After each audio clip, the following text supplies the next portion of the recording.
أعوذ بالله من الشيطان الرجيم. بسم الله الرحمن الرحيم. قالوا لئن لم تنته يا نوح لتكونن من المرجومين. قال رب إن قومي كذبون فافتح بيني وبينهم فتحا ونجني ومن معي من المؤمنين. فأنجيناه ومن معه في الفلك المشحون ثم أغرقنا بعد الباقين.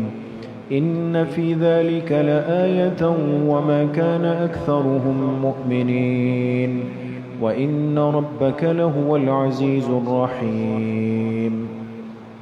صدق اللہ العظیم. یہ سورۃ الشعراء کی آیت نمبر 116 سے 122 تک 7 آیتیں آپ حضرات کے سامنے تلاوت کی گئی ہے. گزشتہ کل کے درس میں یہ بات چل رہی تھی کہ اللہ کے جلیل القدر پیغمبر حضرت نوح علیہ السلام نے جب اپنی قوم کو دعوت دی، اللہ کی طرف بلایا، توحید کی طرف بلایا، تو انہوں نے کہا کہ ہم آپ کی بات کیسے قبول کر لیں جبکہ آپ کی اتباع کرنے والے تو کمتر لوگ ہیں، نیچے درجے کے حقیر فقیر مسکین لوگ آپ کے ساتھ جڑے ہوئے ہیں، کوئی مالدار صاحب منصب صاحب حیثیت وہ نظر نہیں آتے. تو ایسے کمزور مسکین فقیر لوگوں کے ہوتے ہوئے ہم آپ کے ساتھ کیسے بیٹھ جائیں؟ یہ تو ہماری شان اور ہمارے منصب وقار کے خلاف ہے. تو حضرت نوح علیہ السلام نے ان کو جو جواب دیا، کل کے درس میں آپ کے سامنے بات آئی، انہوں نے فرمایا کہ وما علمی بما كانوا يعملون.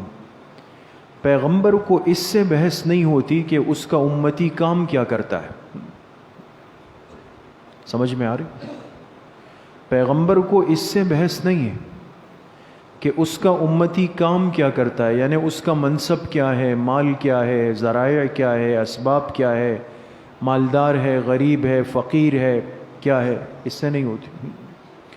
اس لیے کہ اللہ کے ہاں قبولیت کا معیار یہ نہیں ہے کہ اگر مالدار ہے تو قابل قبول ہے، صاحب منصب ہے تو قابل قبول ہے، اور اگر فقیر مسکین عاجز ہے تو وہ مطرود ہے، رد کیا ہوا ہے. اللہ کے ہاں یہ معیار نہیں. تو نوح علیہ السلام نے ان کو جواب دیا کہ ہمیں اس سے پرواہ نہیں کہ وہ غریب ہے تم مالدار ہو، لہذا تمہارے کہنے پر میں ان کو اپنی مجلس سے نہیں اٹھا سکتا، وہ تو مجھ سے جڑے رہیں گے.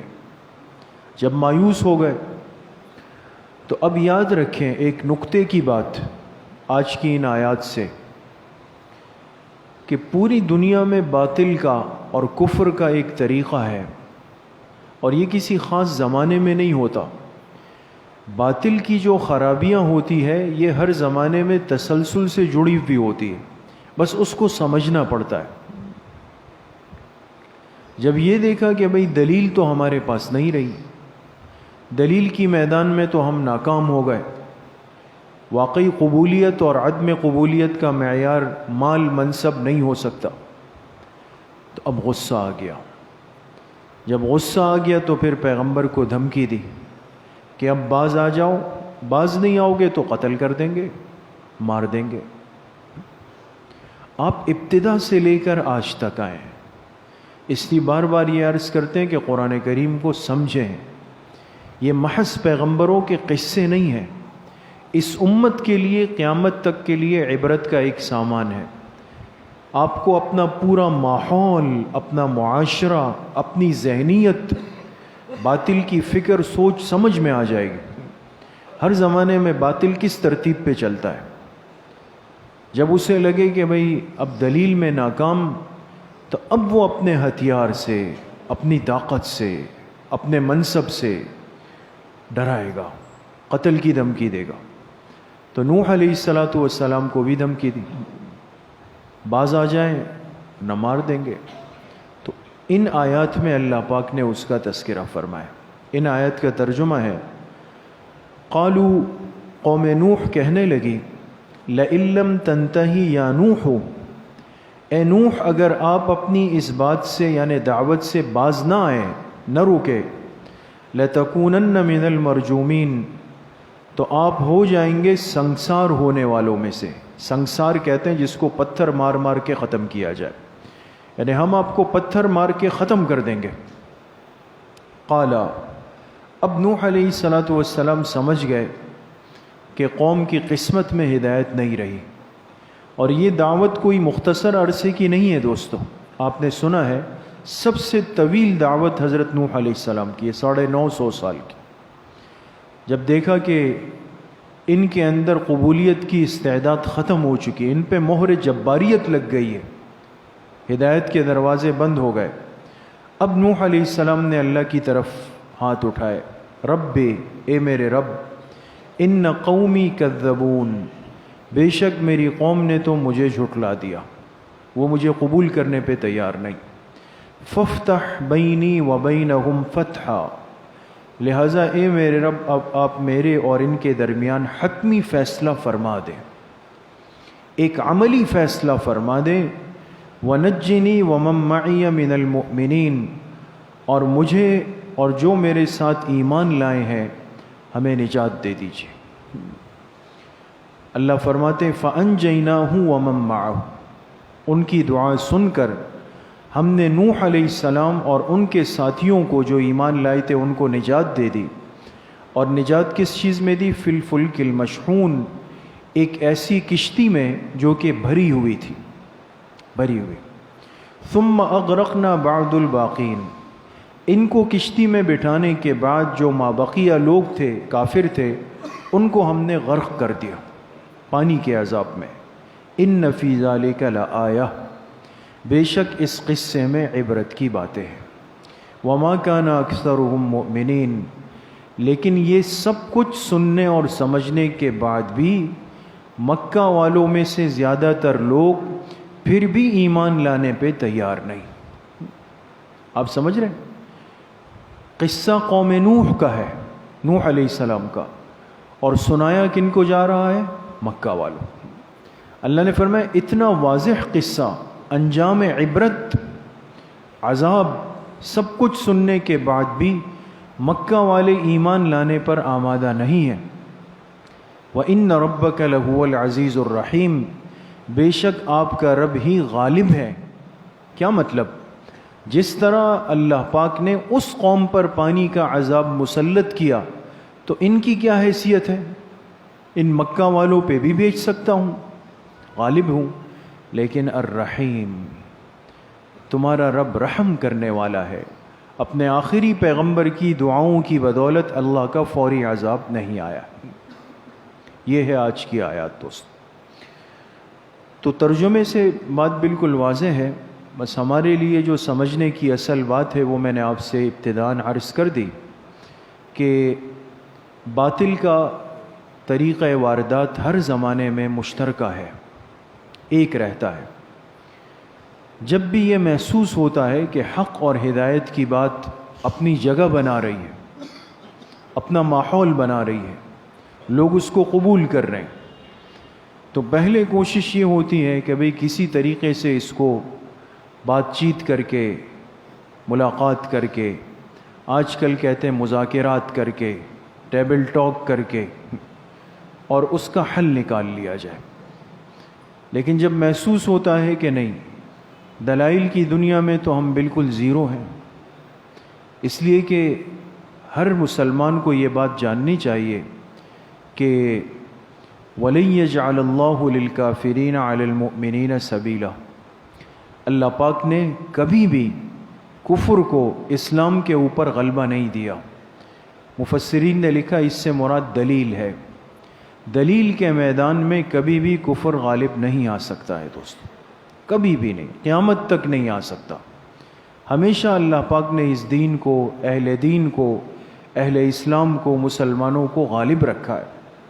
اس لیے آپ بالکل کھلی آنکھوں سے ہم مشاہدہ کرتے ہیں کہ سب سے زیادہ آج ظلم کا نشانہ مسلمان بنتے، اور پھر اس میں آپ اگر غور کریں تھوڑا سا حالات کو اگر دیکھیں نا تو پھر ہمارا وہ طبقہ اور ہمارے وہ مقتدا جو علمی اعتبار سے مضبوط گرفت رکھتے ہیں، طاقت رکھتے ہیں،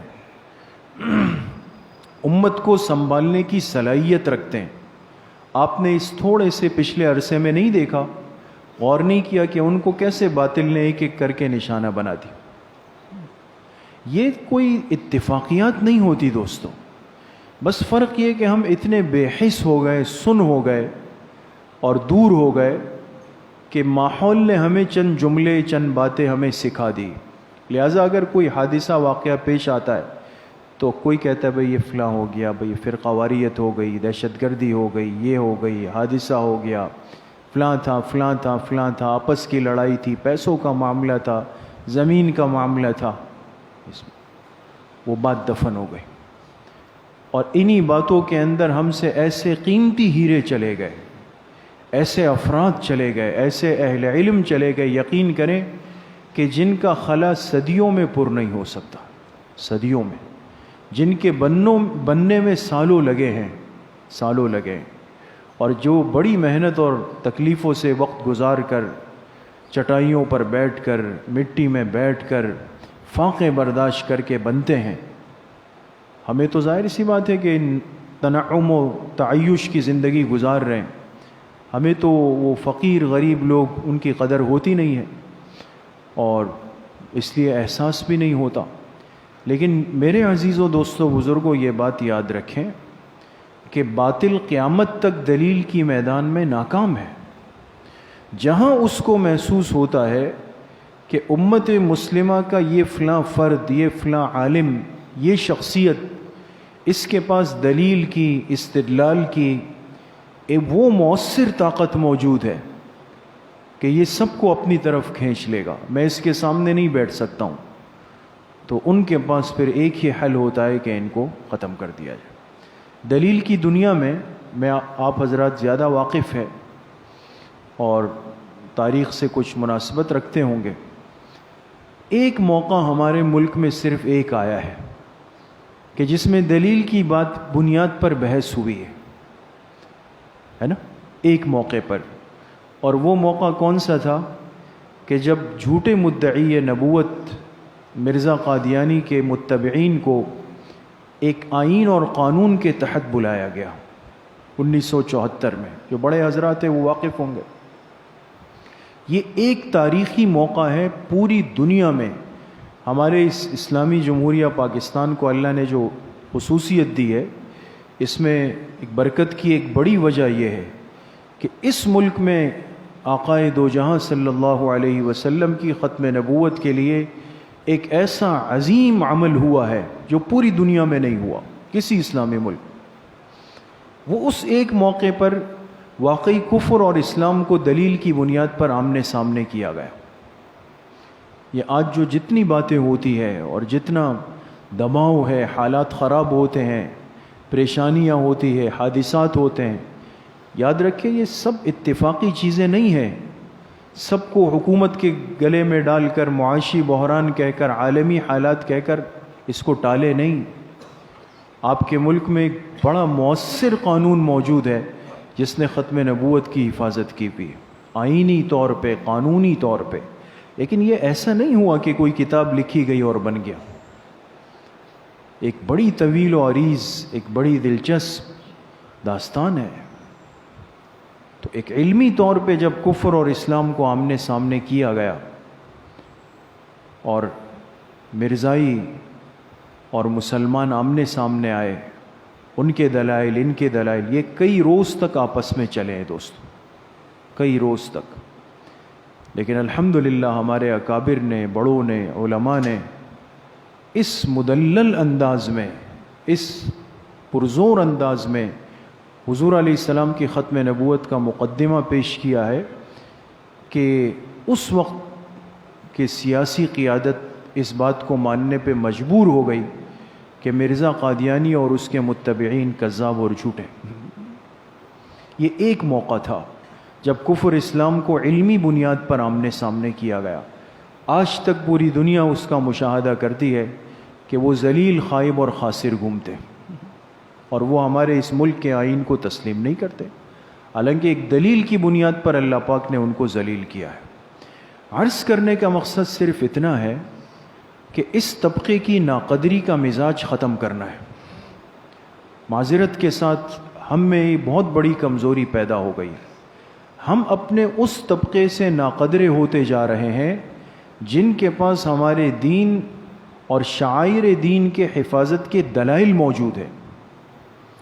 اگر ہمیں کوئی پکڑ لینا آج بازار میں، راستے میں، اور کسی بحث میں الجھا دیں تو یقین کریں ایسا پریشان ہوں گے کہ آپ کو شک پیدا ہو جائے گا، آپ کو کہا جائے گا بھئی یہ جو آپ نماز پڑھ رہے ہیں یہ تو نماز ہی صحیح نہیں ہے۔ کیوں صحیح نہیں ہے؟ تو بخاری شریف میں تو یہ لکھا ہے۔ ہم تو سنتے ہیں، ہمارے پاس تو کارگزاریاں آتی ہیں ساتھیوں کی، پریشان ہو جاتے ہیں، بخاری شریف میں تو نماز کا یہ طریقہ ہے، آپ کو آج تک یہ سکھایا گیا، آپ نماز کی خیر منائیں۔ چلو بھائی، اب وہ نوجوان بیچارہ پریشان ہے کہ 15 16 20 سال تک نمازیں پڑھ رہا ہوں، اس کا کیا ہوگا؟ اچھا آپ کلمہ طیبہ کا ترجمہ سنائیں، لا الہ الا اللہ محمد الرسول اللہ، آپ نے ترجمہ سنا دیا، او ہو یہ ترجمہ کر رہے ہیں آپ اس کا؟ یہ تو بہت غلط ترجمہ۔ اب اس کے بعد کیا ہوگا؟ آپ کا تو ایمان کا مسئلہ ہے یہاں پہ۔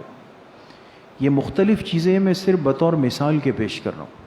ایک طبقہ معاشرے میں گھومتا ہے باطل کا تیار کیا ہوا، اور ہماری نوجوان آنے والی اس نسل کے ذہن کو خراب کرنے کے لیے، بدظن کرنے کے لیے، شاعر سے بدگمان کرنے کے لیے پھنسا دے گا آپ کو کہ بھئی اب بتائیں، اب آپ کو نہیں پتہ، آپ پریشان ہو جائیں گے کہ بھئی آپ کو آپ کے مولوی یہ باتیں تھوڑی بتاتے ہیں، ان کو تو اپنی دال روٹی کی پڑی ہوئی۔ ذہن میں شکوک الگ ڈالے، آپ کو آپ کے علماء سے، بڑوں سے بدگمان الگ کیا، سب معاملات خراب ہو۔ حل کیا ہے؟ آسان حل یہ ہے کہ ہم اپنے بڑوں پر اعتماد کر کے ان سے جڑے رہیں۔ اعتماد بہت بڑی نعمت ہے دوستو۔ جب انسان بد اعتماد ہو جاتا ہے، اس کی زندگی شکوک و شبہات کا مجموعہ بن جاتی ہے، کچھ بھی نہیں کر سکتا۔ اس لیے ہمیشہ اپنے علماء سے، اپنے اکابر سے، اپنے بڑوں سے، جن کی زندگی میں آپ کو دین اور اتباع سنت نظر آ رہا ہو، یہ شرط ہے۔ یہ نہیں کہہ رہا ہوں کہ اندھے مقلد بنے۔ ایک آدمی غلط کام کر رہا ہے، اس کے پاس مرد عورت کا ہجوم بیٹھا ہوا ہے، لیکن اس کے ساتھ پیر لکھ دیا گیا، میں یہ نہیں کہہ رہا ہوں کہ آپ بھی اس کو پیر کہیں، اس کا عمل بتا رہا ہے کہ یہ غلط چل رہا ہے۔ جہاں زندگی میں شریعت کے خلاف عمل نظر آئے، وہ نہ عالم ہے، نہ پیر ہے، نہ بزرگ ہے، نہ ولی ہے، وہ فراڈیا ہے۔ اور جس کی زندگی میں شریعت اور سنت ہے، چاہے اس کا لباس پھٹا پرانا ہے، کمزور ہے، نحیف ہے، شحیف ہے، ظاہری حلیہ کچھ بھی نہیں ہے، یاد رکھیں یہ آپ کو جنت کے راستے پہ لے جائے۔ لیکن اپنے آپ کو مضبوط کریں، صحیح اور غلط کی پہچان رکھیں، علمی حلقوں سے اپنے آپ کو جوڑ کر رکھیں، ہر بات سن کر اس کو اپنے ذہن میں جگہ مت دیں۔ ہر بات ایسی نہیں ہوتی کہ بس وہ قبول کرنے کی ہوتی ہے۔ کسی نے آپ کو حوالہ دے دیا کہ بھئی قرآن میں یہ ہے، بخاری شریف میں یہ ہے، مسلم شریف میں یہ ہے، فلاں نے یہ کہا۔ اب ہمارا تو چونکہ انقطاع، دوری اتنی ہو چکی ہے کہ پھر تو کوئی اعتماد نہیں رہتا، فوراً سے بدگمان ہو گئے، بدظن ہو گئے۔ اس لیے میرے عزیز و دوستو بزرگوں، اپنے ایمان کی، اعمال کی حفاظت کا مؤثر حل وہ دین کے حلقوں سے، اہل علم کے حلقوں سے، علماء حقہ کے حلقوں سے اپنے آپ کو جوڑ کے رکھیں۔ اللہ کریم مجھے بھی آپ سب کو صحیح عمل کی توفیق نصیب فرمائیں۔ وآخر دعوانا ان الحمد للہ رب العالمین۔ الحمد للہ رب العالمین، الصلاة والسلام علی سید الانبیاء والمرسلین۔